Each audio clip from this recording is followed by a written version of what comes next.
Assalamualaikum warahmatullahi wabarakatuh. Alhamdulillahirabbil alamin. Anak-anakku semuanya, bagaimana kabarnya hari ini?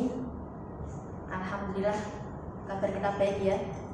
Semoga kita dalam lindungan Allah bisa menjalankan tugas kita pada pagi hari ini, yaitu tetap menuntut ilmu walaupun kita tidak bisa bertemu langsung, tidak bertatap muka secara langsung, tetapi kita bisa belajar dengan jarak jauh, yaitu dengan online. Oke, perkenalkan, saya Ibu Umi Masroka, guru prakarya SMP Islam Sultan Agung 1, akan menjelaskan yaitu budidaya tanaman sayuran. Sebelumnya, Indonesia sebagai daerah tropis dapat membudidayakan tanaman sayuran sepanjang tahun karena tersedianya sinar matahari yang cukup. Tanaman sayuran dapat tumbuh dengan baik di berbagai daerah Indonesia. Kita patut bersyukur karena semua tanaman ataupun yang kita khususkan pada bahasan kita pagi ini yaitu sayuran bisa tumbuh walaupun dengan tumbuhnya itu ada yang di daerah pegunungan ataupun di daerah dataran rendah. Kita mulai saja. Apa itu budidaya? Budidaya merupakan usaha untuk menambah, menumbuhkan, dan mewujudkan benda ataupun makhluk hidup agar lebih besar atau tumbuh dan berkembang biak.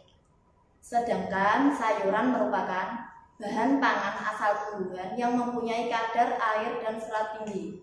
Sayuran juga banyak mengandung vitamin dan mineral yang dibutuhkan oleh tubuh. Setiap hari kita juga mengonsumsi sayuran. Tanpa kita mengonsumsi sayuran, tubuh kita akan terasa kering, kita kekurangan vitamin, kita kekurangan mineral, yang akhirnya menjadikan tubuh kita lesu dan kekurangan zat besi dan lain sebagainya. Di sini jenis-jenis tanaman sayuran itu ada banyak macamnya. Yang pertama yaitu sayuran buah. Apa itu sayuran buah? Sayuran buah adalah tanaman yang diambil buahnya, ada yang langsung bisa dimakan, ada pula yang harus diolah terlebih dahulu. Ada yang bisa dibuat salad buah, ada yang bisa dibuat sayuran ataupun lalapan. Contohnya sayuran buah itu yaitu terong, tomat, paprika, oyong, cabai, mentimun, pare, dan labu siam. Nah, di antara contoh ini ada yang bisa dibuat lalapan. Apa saja? Yaitu tomat, mentimun. Itu tanpa dimasak bisa langsung dimakan. Ada juga yang harus dimasak terlebih dahulu, yaitu terong, paprika, oyong, cabai, pare, dan labu siam. Itu diantaranya sayuran buah, yaitu tadi tanaman yang diambil buahnya. Terus yang kedua, yaitu sayuran daun. Nah, ternyata sayuran daun itu yang paling banyak tumbuh di daerah kita. Di antaranya ada yang sedap disantap dan ada pula sayuran yang banyak jenisnya identik dengan hijau. Di sini ada kangkung, ada daun ketela, ada bayam, ada daun singkong, daun pepaya, semuanya bisa dimasak. Dan masih banyak lagi. Terus yang ketiga sayuran bunga. Sayuran bunga di kehidupan sehari-hari tanpa kita sadari cukup sering menyantap sayuran bunga seperti kembang kol dan brokoli. Bagian dari kedua sayuran ini yang dimakan adalah kepala bunganya. Yang berwarna hijau adalah brokoli dan yang berwarna putih adalah kembang kol. Teksturnya tersusun rapat, seperti cabang pohon dengan batang tebal. Sebagian besar kepala bunga tersebut dikelilingi dedaunan. Sebagai makanan kedua, sayuran ini biasanya direbus atau dikukus. Ada juga sayuran bunga, yaitu bunga pisang atau yang disebut jantung. Jantung itu bisa dimasak dengan ditumis ataupun dengan dikasih santan, itu enak juga. Terus ada juga bunga pepaya atau disebut kerantil. Kerantil bisa dimasak dengan campuran mungkin daun pepayanya dicampur dioseng. Ada juga daun bawang. Daun bawang mungkin buat campuran buat goreng tempe ataupun yang lainnya. Ada juga kubis bunga dan lain sebagainya. Yang selanjutnya yaitu tanaman sayuran batang.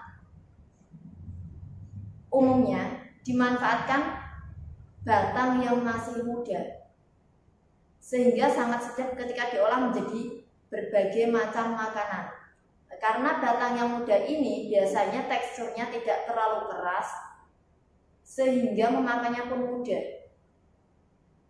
Kenapa tidak tua? Kalau yang sudah tua itu rasanya keras dan tidak enak dimakan, mungkin rasanya pahit, digigit pun tidak bisa. Akhirnya yang paling enak dimakan itu masih muda. Contohnya ada asparagus, ada juga rebung.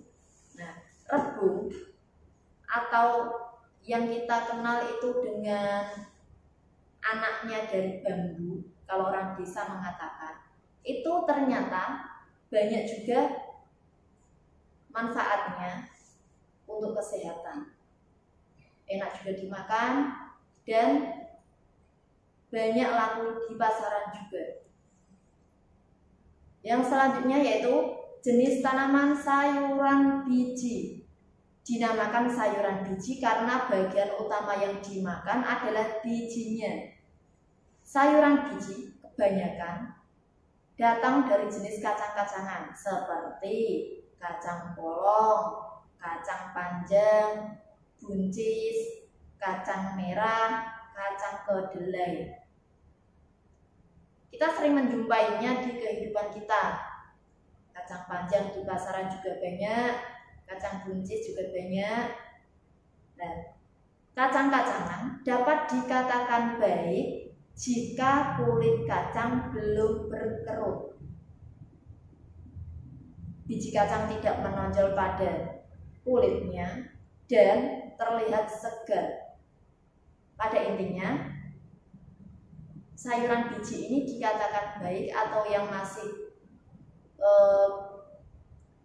enak, yaitu jika dia masih segar dan tidak terlalu tua. Jadi kalau sudah tua mungkin rasanya isinya keras dan teksturnya dari kulitnya itu agak ada apanya itu semacam kayak serat-seratnya. Yang selanjutnya yaitu jenis tanaman sayuran umbi.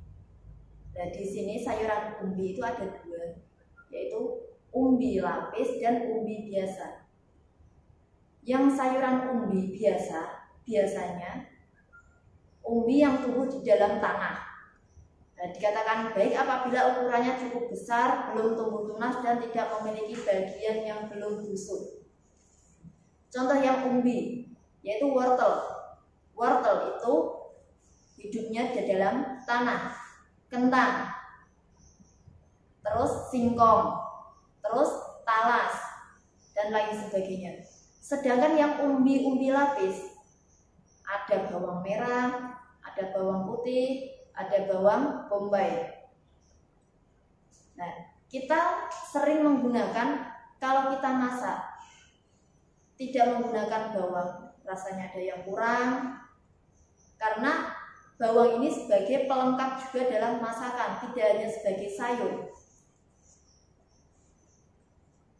Yang selanjutnya yaitu sayuran jamur. Sayuran jamur ini ada banyak macamnya, yaitu jamur kancing, jamur tiram, jamur merang, dan jamur kuping.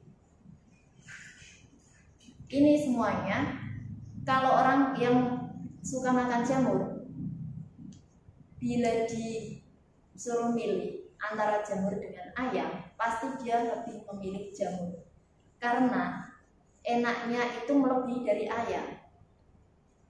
Nah, jamur itu biasanya bisa didapat dari mungkin hasil sisa dari padi. Terus ada juga sisa-sisa dari jagung yang tempatnya masih lembab. Jadi dia bisa langsung tumbuh jamurnya. Sampai di sini ada yang belum paham? Kalau mungkin belum paham, mungkin nanti bisa menghubungi dengan Bu Umi lewat mungkin telepon ataupun WhatsApp. Sekian dari Bu Umi, kurang lebihnya mohon maaf yang sebesar-besarnya. Billahi taufiq wal hidayah. Wassalamualaikum warahmatullahi wabarakatuh.